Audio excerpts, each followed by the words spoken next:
The mist clung low over the Georgia fields that morning, turning the cornstalks into pale, ghostly sentinels. Jacob Monroe moved slowly through the fog, his boots heavy with dew-soaked soil, eyes squinting into the haze as he made his way toward the edge of his property. That's when he saw her. A small figure crouched at the border of the cornfield, barefoot, filthy, and still as a scarecrow.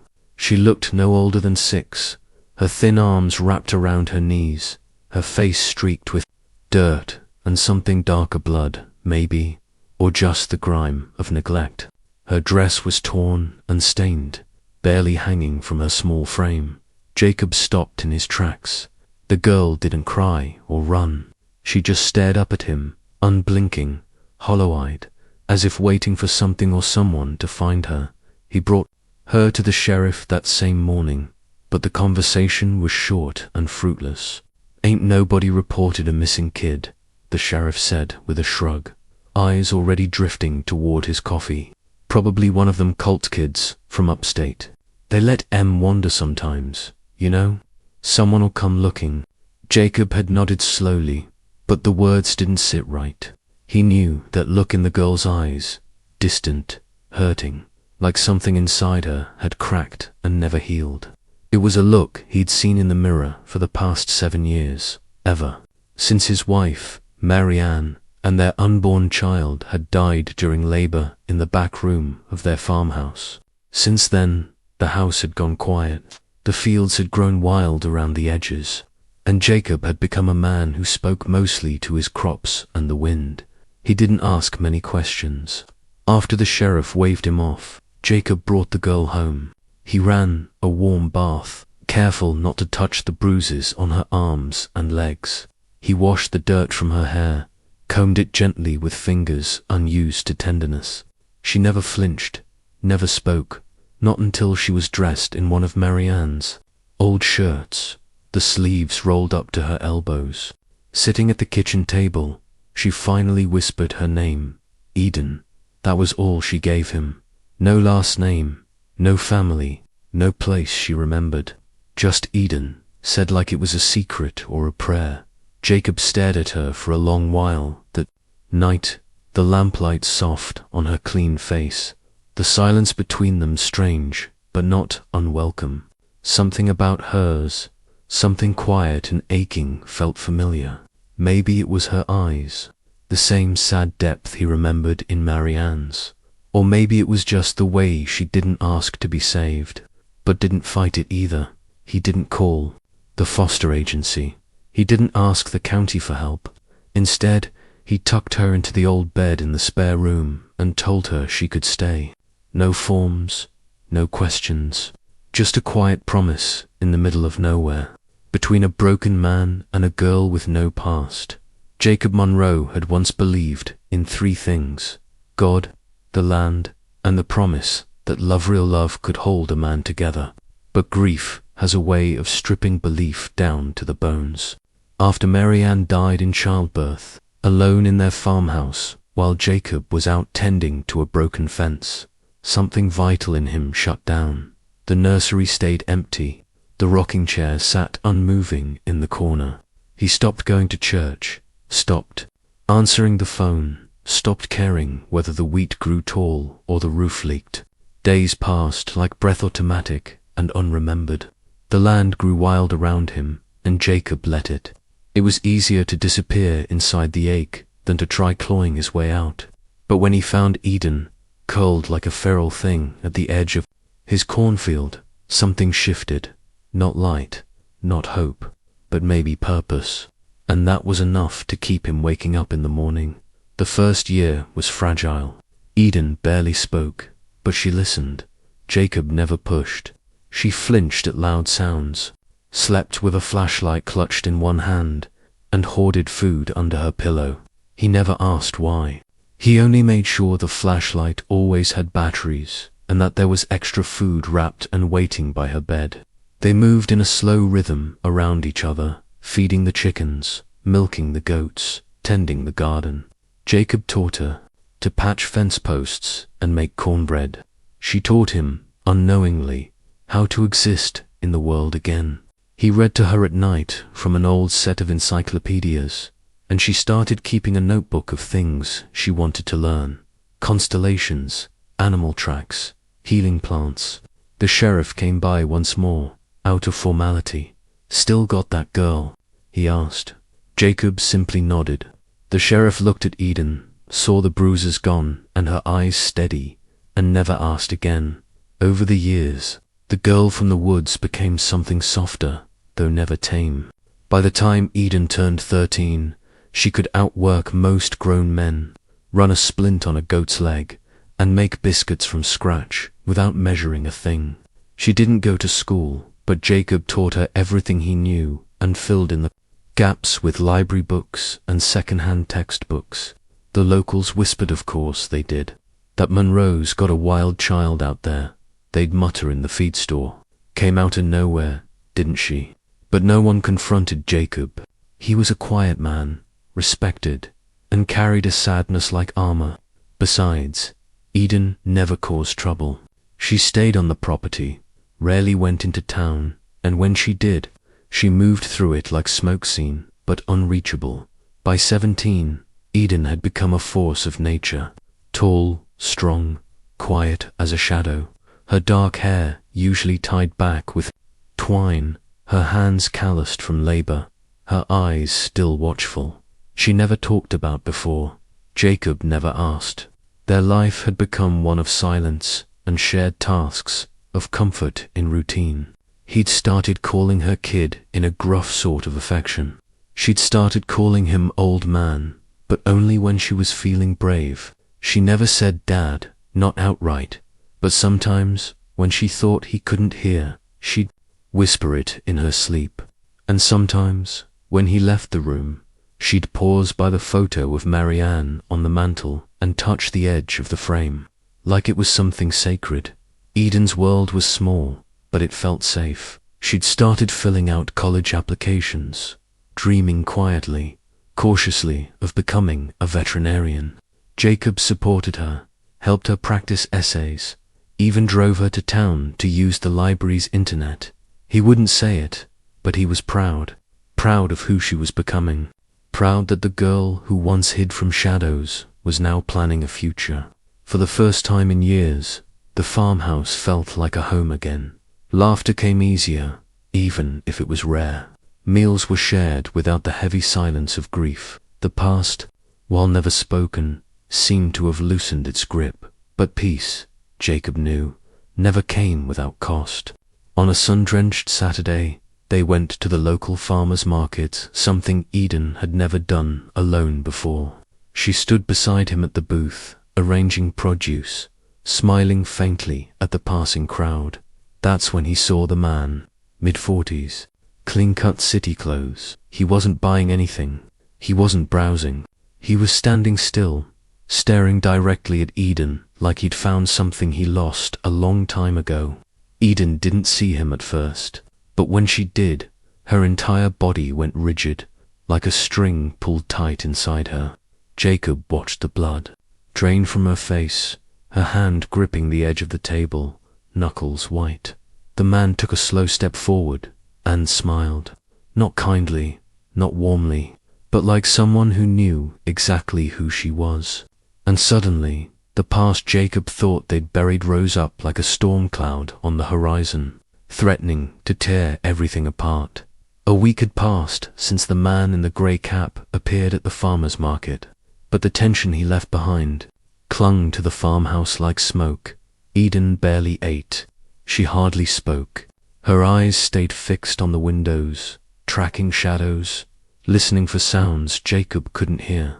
Jacob told himself it was nothing, just a stranger passing through, a coincidence.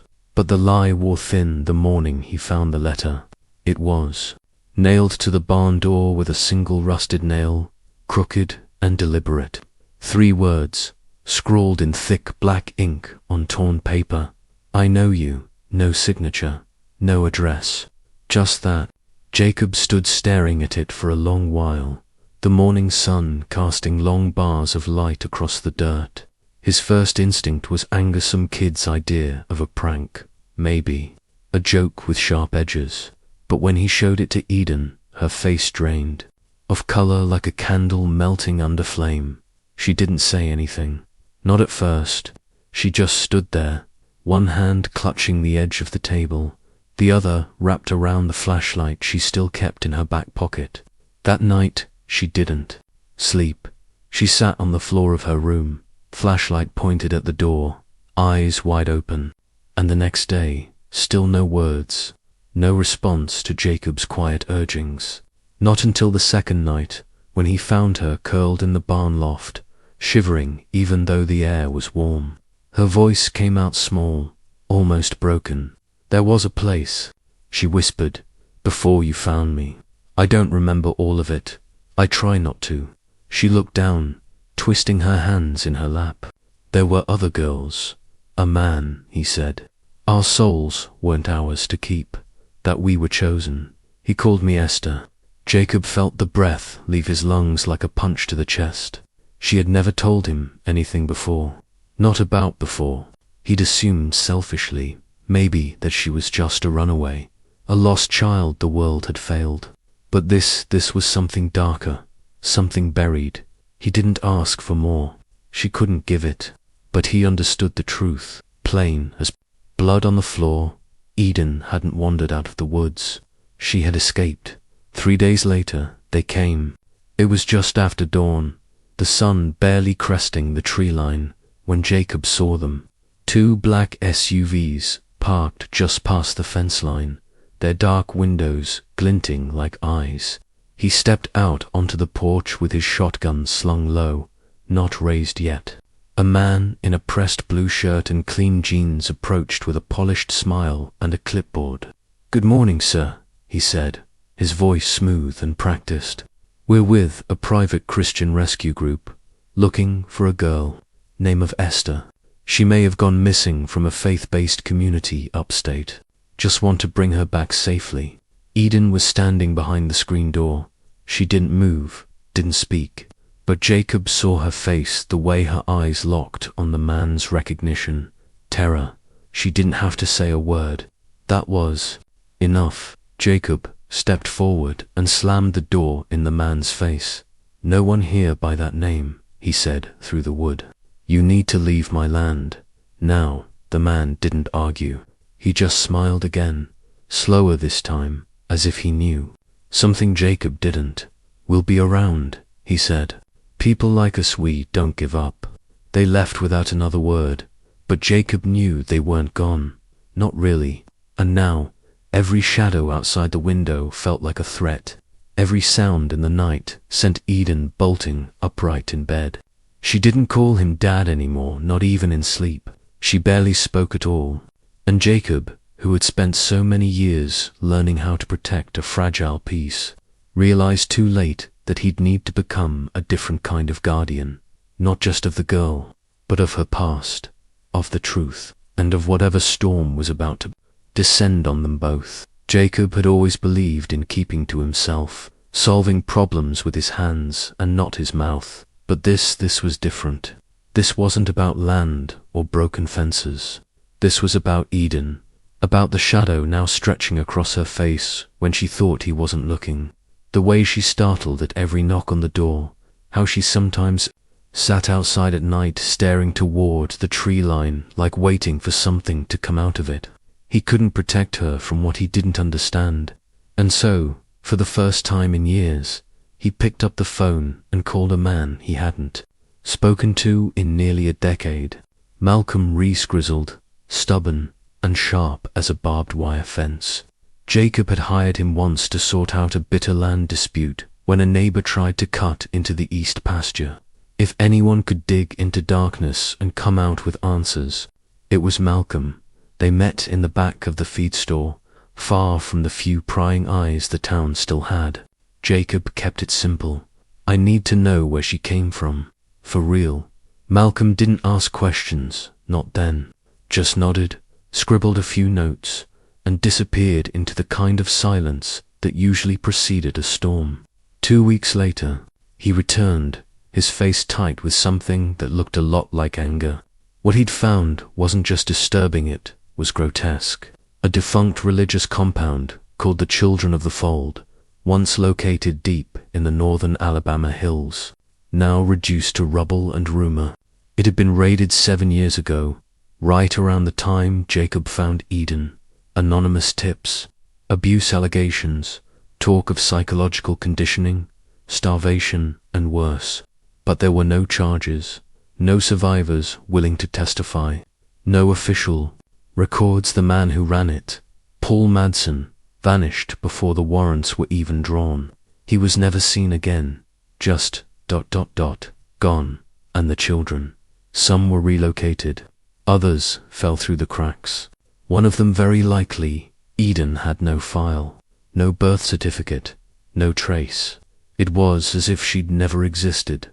When Jacob told her what they'd learned, Eden didn't cry. She just went quiet, deep quiet, the kind that hums with old pain. And then the memories started coming, not all at once, but in pieces, jagged and bleeding. Dreams that left her screaming into the pillows. Flashbacks during breakfast that left her breathless. She began writing things down in a spiral notebook. Cold concrete floors, a room with no windows. The rule that girls must never speak unless spoken to, must not even think out loud. She remembered a man with cold eyes who preached that their bodies were borrowed from God and must never be claimed. She remembered the sting of punishment, starvation, isolation, hands that held her down. And most of all, she remembered Lily, small, sweet Lily, who whispered stories under the covers and swore one day they'd run. Lily didn't make it out. Eden didn't know what happened. Only that one morning, Lily was gone, and no one ever spoke her name again. As the truth began to surface, so did the danger. The SUVs came back, no longer pretending to be from any rescue group. This time, they parked on the property line like vultures waiting for something to die. Once, while Eden was in town picking up supplies, one of them tried to grab her in the parking lot behind the hardware store. She fought back, fought hard, scratched his face so deep it bled, and ran. Jacob found her moments later, breathless and wide-eyed, crouched behind a stack of pallets. That night, he sat with his shotgun across his knees and waited until morning. They didn't return that night, but he knew they weren't finished. These men weren't here to ask questions. They were here to erase something. Eden wasn't a girl to them. She was a loose thread, the last link to a story they thought they'd buried. Guilt began to rot her from the inside.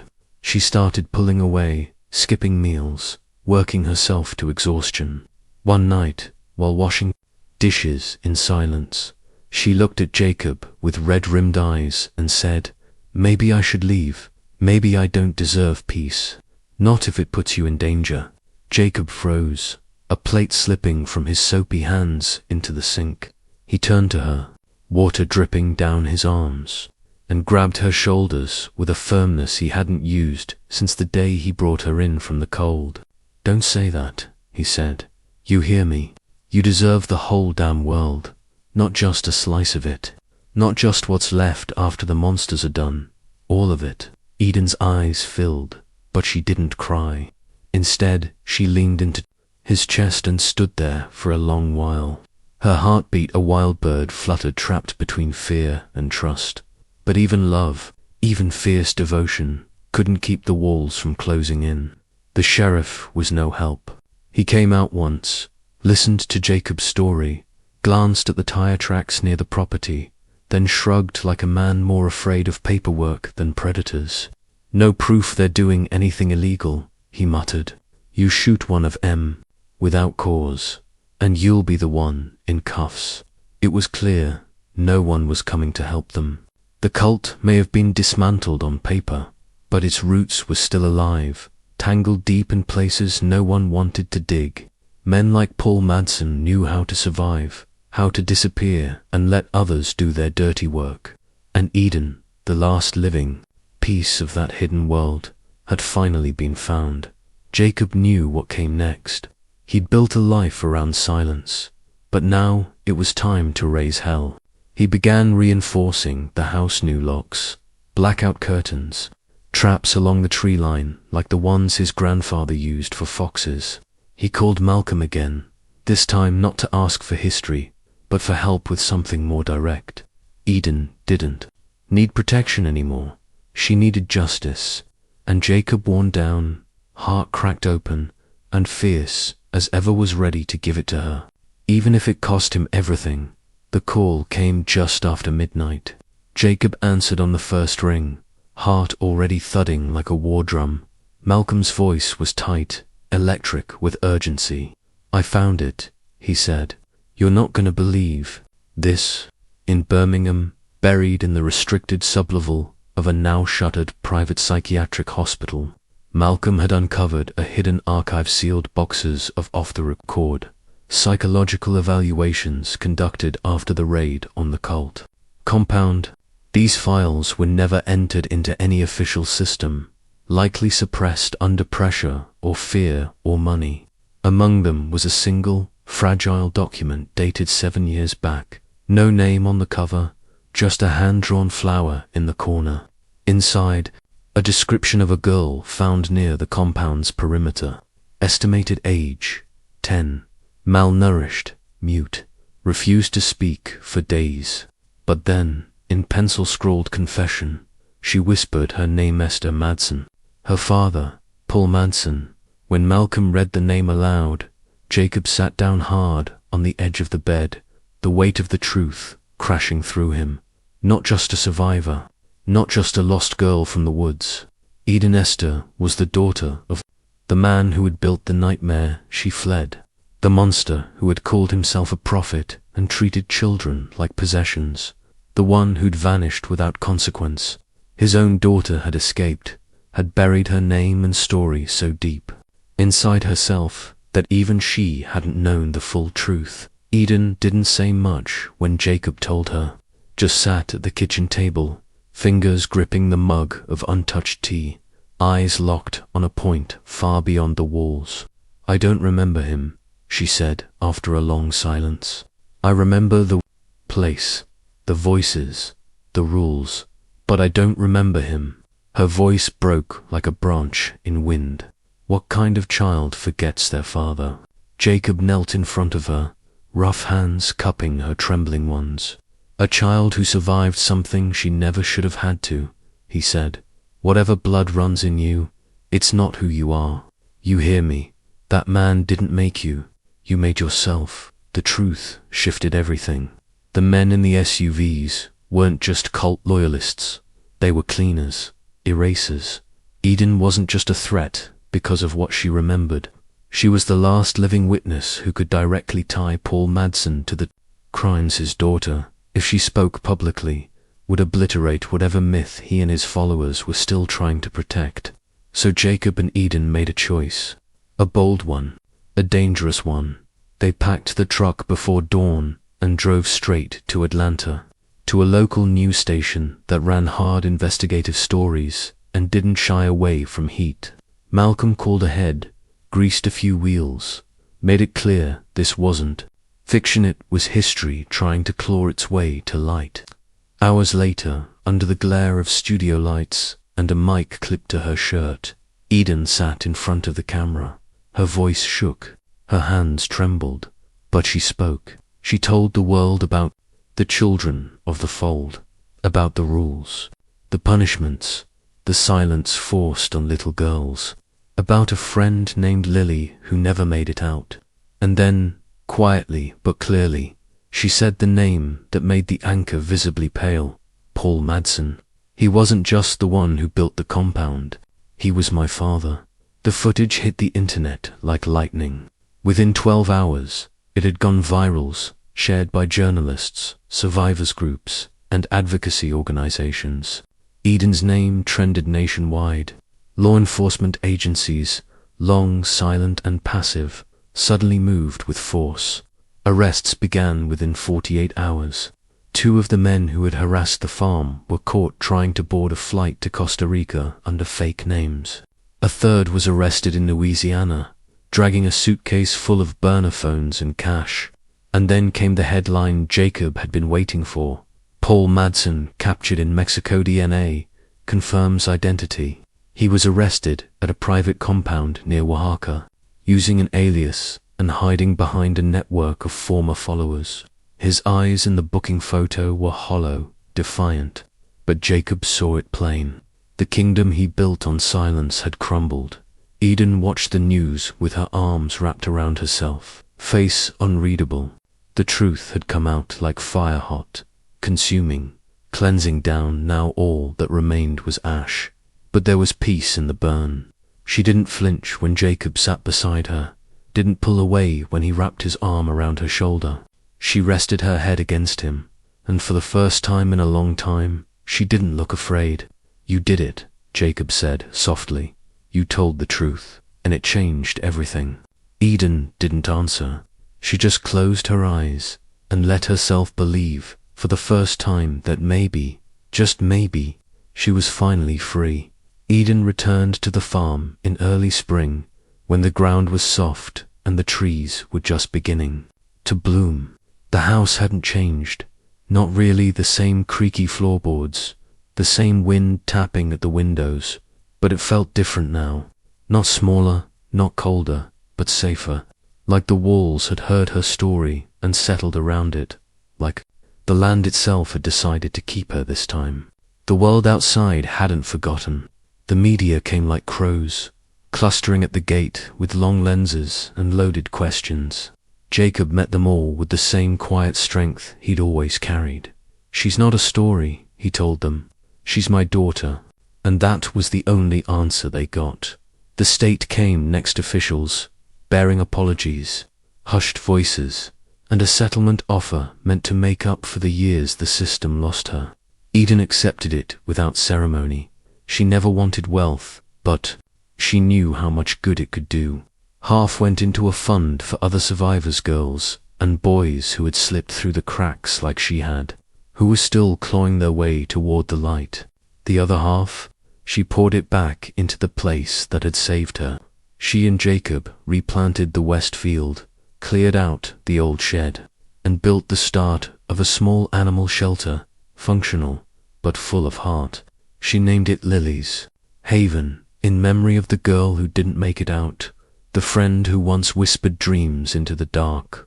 Veterinary school sent her an acceptance letter in a crisp envelope. Eden held it for hours before she opened it, afraid it might vanish. If she blinked, she was in, full ride. But when Jacob looked at her across the dinner table, she shook her head gently. "Not yet," she said. "I want to stay a little longer, build this place, let myself, breathe." He didn't argue, he just nodded, and made her favorite stew that night without saying another word. The seasons rolled forward like they always had, but now the farm pulsed with new life. Animals came in abandoned, hurt, lost, and Eden cared for each one with the patience of someone who knew exactly what it felt like to be all three. Jacob helped where he could, though his knees weren't what they used to be.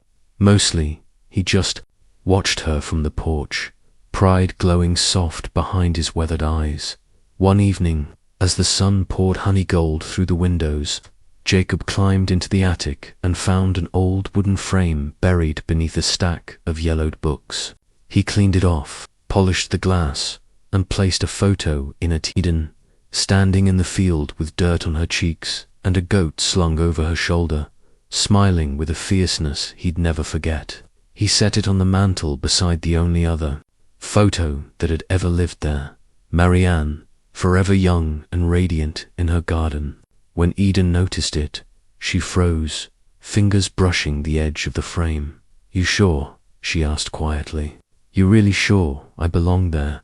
Jacob put a hand on her shoulder, squeezed it once. "You don't have to be blood to be mine," he said, and that was that. No paperwork, no courts, just a truth that had been growing, quiet and steady. Ever since the morning he found her by the cornfield, she was no longer the girl who couldn't speak. She was the girl who had stood before the world and told the truth. The girl who had burned down a lie and built something new in its place. The girl who, against all odds, had come home. The sky glowed a soft orange as Eden moved through the rose of her sanctuary, the late light warming the earth beneath her boots. It was the same field where she had once crouched barefoot and silent, hidden in shadow and fear. Now it pulsed with life. She checked a goat's bandaged leg, murmuring gently as it nuzzled her side. Overhead, a kitten mewed from the rafters of the barn, and she coaxed it down with patient hands. Everything around her, animals, the wind in the grass, the creak of old wood felt real, solid. The world no longer felt like something to survive. It felt like something she belonged to, a few yards away. Jacob sat in his chair with a mug of coffee, his weathered eyes following her movements with quiet pride. He didn't say much, he never had to. They'd learned how to speak in silence. Long ago then, a slow-moving car crept by along the dirt road, a phone raised behind the driver's window. Eden turned, raised her hand, not in greeting, but with calm insistence. Not here, not now. The driver met her gaze, nodded once, and continued on without stopping.